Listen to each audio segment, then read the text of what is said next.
As ये बहुत सारा अर्थ देता है हिंदी में।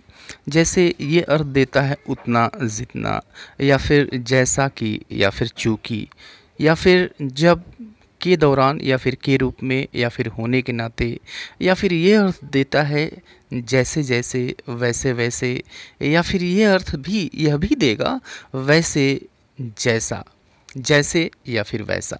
तो आइए इस वीडियो हम देखते हैं कि एज़ का इस्तेमाल किन अर्थों में कब और कैसे किस तरह से किया जाता है। So let us begin. सबसे पहले हम एज़ का पहला इस्तेमाल देखते हैं। इसमें पैरेलल कंपैरिजन के लिए किया जाता है, यानी ये उस समय अर्थ देता है उतना, जितना। बीच में एक एडजेक्टिव होता है, यानी as plus adjective plus as. जैसे इन सेंटेंसेस को लीजिए, तुम उतने ही लंबे हो जितना कि मैं, या फिर उतना ही लो जितना तुम खा सको, या फिर मुझे मेरा घर तुम्हारे घर से 3 गुना बड़ा है। अब देखिए कि इनमें कंपैरिजन है। कंपैरिजन है, एडजेक्टिव की सहायता से इसमें कंपैरिजन किया गया है। तो एडजेक्टिव को हम बीच में रखते हैं, उसके पहले एज और फिर उसके बाद हम एज रखते हैं। जैसे तुम उतने ही लंबे हो जितना कि मैं, it means you are as tall as I am, you are as tall as I am.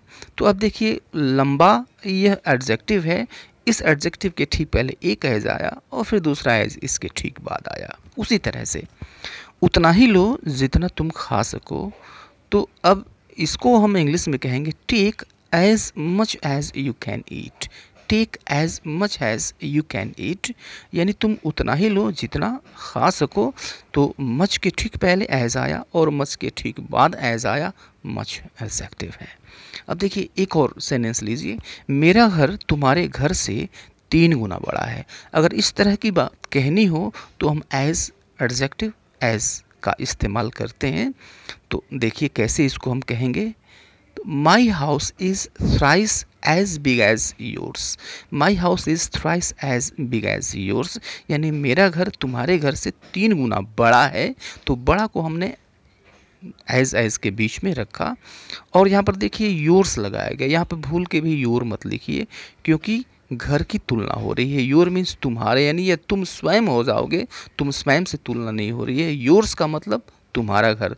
तो इसको हम ऐसे भी लिख सकते हैं, my house is thrice as big as your house. तो योर हाउस की जगह पे योर्स कर दिया गया।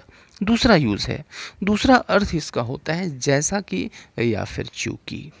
तो अब जैसा कि हम लेट थे, हमने टैक्सी कर ली। तब देखिए यह क्या बताता है, यह रीज़न बताता है। तो जो रीज़न बताता है उसको हम एज से शुरू करते हैं। जैसे एज वी वर लेट, यह रीज़न है। तो किया क्या हमने, we had a taxi, as we were late we had a taxi. एक और एग्जाम्पल लीजिए, जैसा कि मैंने तुम्हें पहले ही बता दिया है। तो as I have already told you, as I have already told you. तीसरा अर्थ देखते हैं, एज यह अर्थ देता है जब, या फिर के दौरान, या फिर के रूप में, या फिर होने के नाते। यह भी अर्थ देता है, जैसे एक अध्यापक होने के नाते यह मेरा कर्तव्य है। तो एक अध्यापक होने के नाते means as a teacher it is my duty, as a teacher it is my duty. या फिर जब मैं बच्चा था, या अब ये देखिए के दौरान की बात हो रही है, यानी मेरे बच्चा होने के दौरान, यानी जब मैं बच्चा था अपने कुत्ते के साथ खेला करता था, means as a child I use to play with my dog, as a child I use to play with my dog. Next जो इसका अर्थ है वो है जैसे जैसे। जैसे जैसे जैसे हम कहते हैं, जैसे जैसे अंधेरा हुआ सड़कें खाली हो गई, या फिर जैसे जैसे वह बड़ी हुई वह और सुंदर हो गई।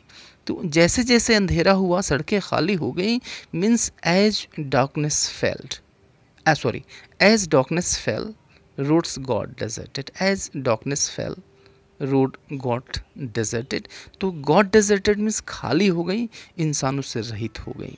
नेक्स्ट एक और सेंटेंस ये है, जैसे जैसे वह बड़ी हुई वह सुंदर होती गई, means as she grew older, as she grew older, जैसे जैसे वो बड़ी हुई। सी बिकेम मोर ब्यूटीफुल, वह और सुंदर होती गई। As she grew older she became more beautiful. और जो अगला अर्थ है वो है वैसे जैसा। जैसे कहते हैं हम कि जैसा कहा गया वैसा करो। तो do as you are told, do as you are told, जहाँ जैसा कहा गया वैसा करो। या फिर जैसा मैंने सोचा तुम्हें वैसा ही पाया, it means I found you as I thought, I found you as I thought. या फिर एक बहुत ही प्रसिद्ध कहावत है, आपने सुना होगा, जैसा बोओगे वैसा काटोगे।